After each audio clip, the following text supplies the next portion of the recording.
probably heard of the customer or client journey before. Essentially, it's the path someone takes from first discovering you and your work through to ultimately potentially buying from you or becoming a client. It's a pretty fundamental part of running any kind of business, but I think there's some things that get missed out of the conversation. So if you're someone who is looking to create a heart-centered business that is customer focused and not designed around hacks or marketing tactics, I want to share with you some things to think about when you're planning out your dream client journey. Hi, I'm Catherine, and I support quiet, sensitive souls to create introvert-friendly businesses that don't just support their needs and strengths, but also call in those dream clients and create success on their own terms. So let's dive a little bit deeper into creating that journey for your dream clients to not just feel supported every step of the way, but to also feel excited to be in your community, to be in and around your content and your offers when they come into contact with your business and your work. If you look up creating a client journey or customer journey online, you'll find a lot of information around your goals as someone who is creating the journey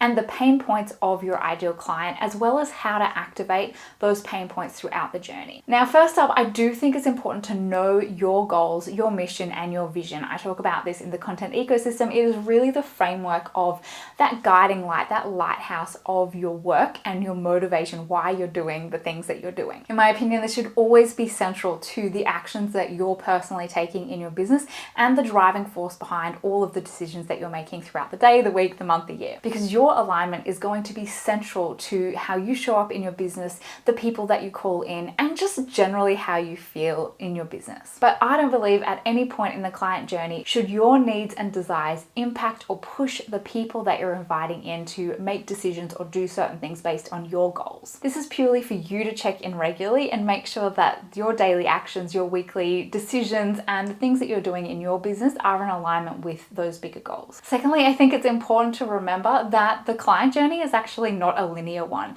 People are going to come into contact with you and your work at various points in their own journey, probably at various points of the client journey that you have mapped out. Very rarely is someone going to follow your complete linear path. And by that, what I mean is they come across your content online somewhere, they maybe sign up for your opt-in and join your mailing list, maybe they purchase a low ticket offer or book in a discovery call, and then they become a one-on-one client or join one of your higher end programs. That might be what the linear journey looks like and something that's really helpful to you, but not necessarily the path that every single person is going to take. I really like having an idea of what that might look like so that we can actually look back and work out, am I meeting people where they're at in the journey, but also in terms of what their budget is, how deep they're willing to go into my work, and looking at that bigger picture. I find it's really helpful to actually look at what the end of that journey might look like. So if your end of the journey is your higher investment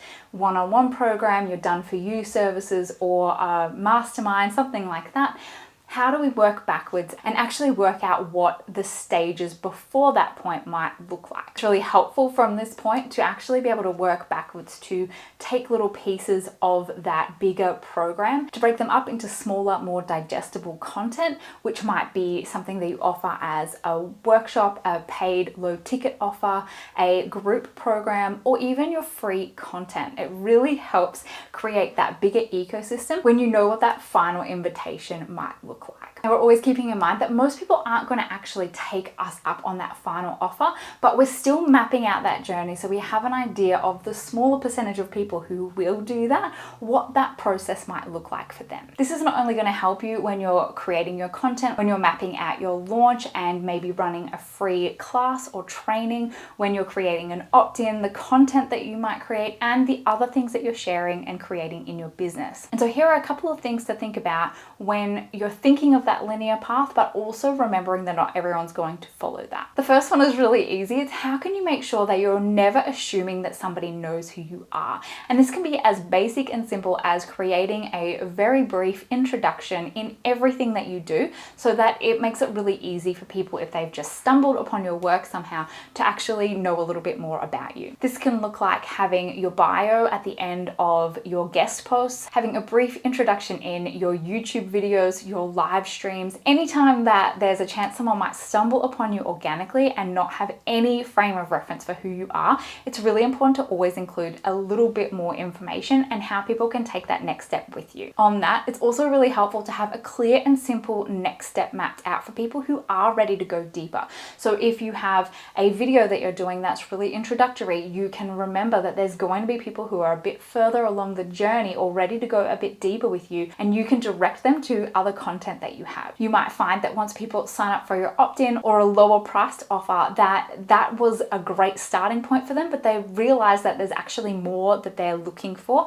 and that then makes a perfect time to introduce them to other ways that they can work with you in a deeper, more intensive way. The thing that often irks me about this idea of the customer journey is when we're thinking of it as linear, it's always pushing people through to the next stage of their journey with us. When we stop thinking about it in a linear way, when we think about it more as an ecosystem, we just know that people are going to be constantly coming into contact with and moving around within our content, within our free and paid offers, within our social media, all different parts of how they can engage with our work, and remembering that we're not pushing anyone into anything. And with that in mind, it's really, really helpful to think about how we can actually just be continuing to make different kinds of invitations. So this can look like, hey, if you're interested in going deeper with this, you might be interested in booking in a call with me. If you're looking for this is some free content that you might find really helpful. Always thinking about how can we just continue to be of service, and make sure that we're always thinking about the fact that yes, we might have a bit of a linear plan of the way our offers work and our content and marketing works around that,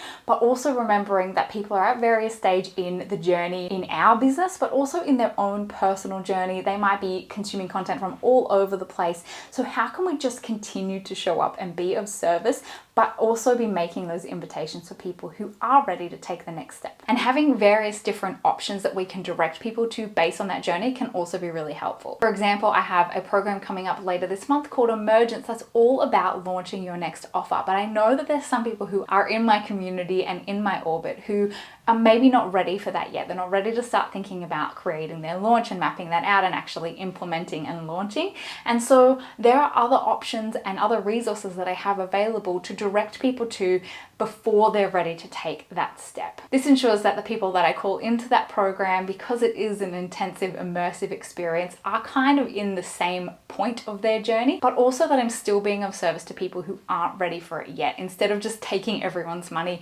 and having a whole bunch of people at different stages, which means I can't show up and be of the most service to them. And this leads me to my next suggestion, which is how your content ecosystem functions to meet people at the different stages they're at on your journey. You might specifically work with people at a certain level or have a certain knowledge or at a certain stage in whatever transformation it is that you support people through. But how can you also accommodate people who aren't quite there yet through maybe your free or low priced offers to help them bridge that gap so that they can be ready to potentially say yes to your next program or offer, if that's right for them. This doesn't mean that every offer, every piece of content you create has to meet every single person, but there's always a point A where they're at and where they want to be at, and there are going to be various points along that journey that you can maybe provide more support for them at. That doesn't mean that they're necessarily going to walk that full path with you. They might dip out and go and work with somebody else or go through things on their own once they've hit that little piece that you've helped them with.